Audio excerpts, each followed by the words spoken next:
Welcome back to my channel. Today we'll be discussing about logarithm. As you are seeing on the board, this is the index form.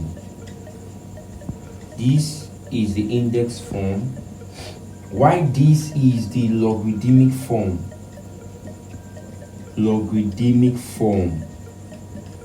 So you can convert index sum to logarithmic form. So this is C. You can convert index form to logarithmic form, and from logarithmic form to index form. How can you do it? This A is the base. This X is the power or index. While this B is the number. Take note. So I can convert index sum to logarithmic form. What I need to do is to convert index sum to logarithmic form. What I need to do is put my log. Then what I'll put under is the base, and the base here is A. And what I should put here is the number. The number here is B, equal to my what? Index. What's my index? X. So if I have something like this, 2 raised to the power t equals to 8. This is the index form, and I'm told to convert this index form to logarithmic form. What I need to do is put my log, because I'm converting it to logarithmic form. What I need to do is put my log, then put my base. What's my base? 2 at the bottom. Then what should I put next is the number, which is 8, equal to what should I put next is the index or power, which is what? T. So I've succeeded in converting logarithmic form. So in converting index form to logarithmic form. You can do it. You can also convert logarithmic form to index form, like this one. Let me convert this one back to this. So what I need to do is put my base 2, then my power. What's my power? T. Then what's my number? 8. So I've converted logarithmic form back to index form. So there are various laws of logarithm, and the first law is the addition law. Addition goes with multiplication. Anytime you see an expression like this, you see log b plus log be c. You see an expression like this, log b plus log c. Anytime you see an expression like this, what you need to do is pick one log and times the numbers with them. I just use letters to represent the number. So what you need to do, if you see an expression like this, what you need to do is pick one log, then times the numbers with them. For instance, I have something, and take note that the base must be the same. Remember, this is the base. It must be the same. Here cannot be 3 and here be 4. It must be the same. For instance, if I have something like this, a question like this, log 3 4 plus log 3 5. What I need to solve this question, what I need to do is pick one log. Then what next should I do? I'll multiply the numbers with them, which is 4 and 5. So 4 times 5. So log 3, 4 times 5 was 20. Log 20 is my answer. Very simple. So let's now go to the second law of logarithm. Let's go to the second law of logarithm.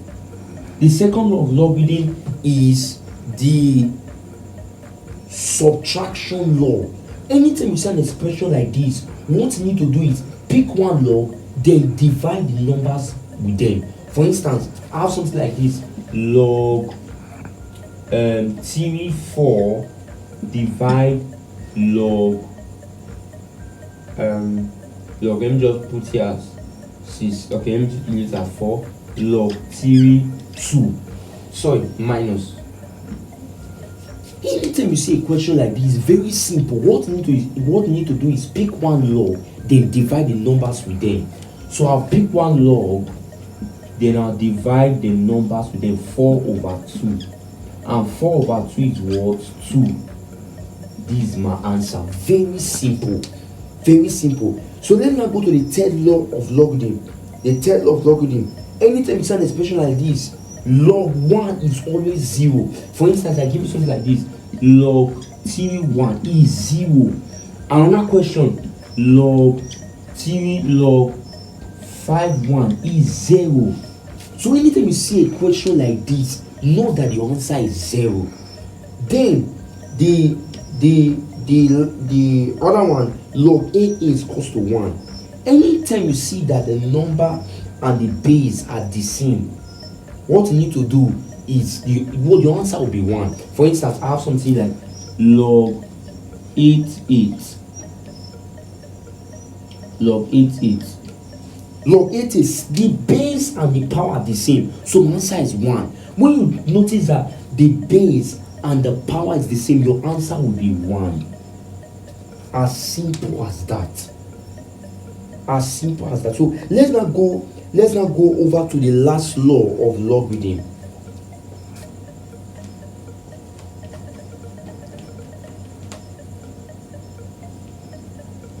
Let's do the last law of logarithm. So the last law is when you see an expression like log a b squared. When you see an expression like this,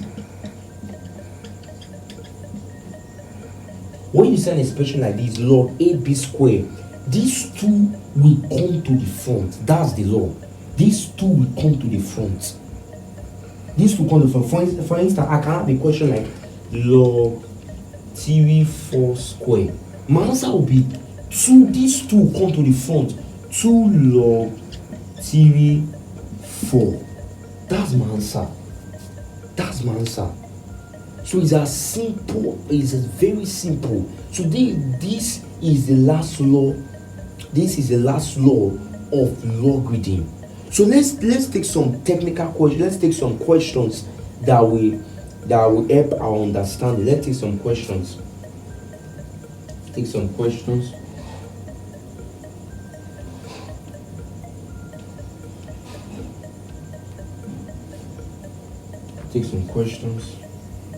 Okay, I can bring a question like, look at a question, log, and if I say log 16, even though I didn't put any number here, automatically it's 10. I can put 10, but if you don't say number here, know that it's 10 that is here. So I can say something like, I want to put 2. There's something like plus log 2 4 minus log 2 2. They can tell us to simplify this. Very simple. What you need to do, you have to combine the two first laws of logarithm. That is the addition law and the subtraction law. What came first is addition. So remember, addition goes with what? Multiplication. And I want to give you a code that will help you. You use this code anytime you want to remember maths. This M stands for multiplication, A stands for addition, D stands for division, S stands for subtraction. So multiplication, anytime you see addition is multiplication, anytime you see subtraction is division. So you can always use this code to remember. So now let's solve this question. What we need to do, there's plus first. Plus came first. So what we need to do, since the base are the same, we'll pick one base, log 2. Then we'll open a bracket. Then since plus came first, we have to remember our code. Addition goes with multiplication. So it will be 16 times 4 over. Why am I putting over? Wait, let me explain something. Why am I putting over? Because this subtraction goes with division. So that's the reason why I put over divided by. What's there? 2. So it will be log 2, 16 times 4. 16 times 4 is 64. Are we there? Then 64 divided by 2 is 32. But this is not our final answer. We can simplify this. 32 is also known as 2 raised to the power 5.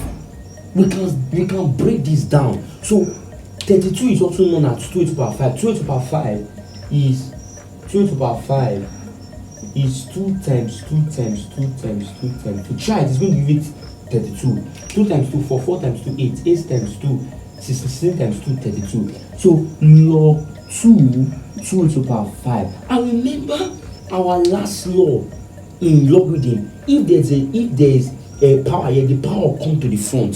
So it will be what? 5 log 2. I remember one of the laws says if the base and the number is the same, then what we have is 1. So the what? 5 times 1 equals to 5. Very simple. So this will come to the end of logarithm. Stay glued to this channel. I'll be uploading more videos. Thank you. Make sure you share this video, subscribe and comment. Thank you.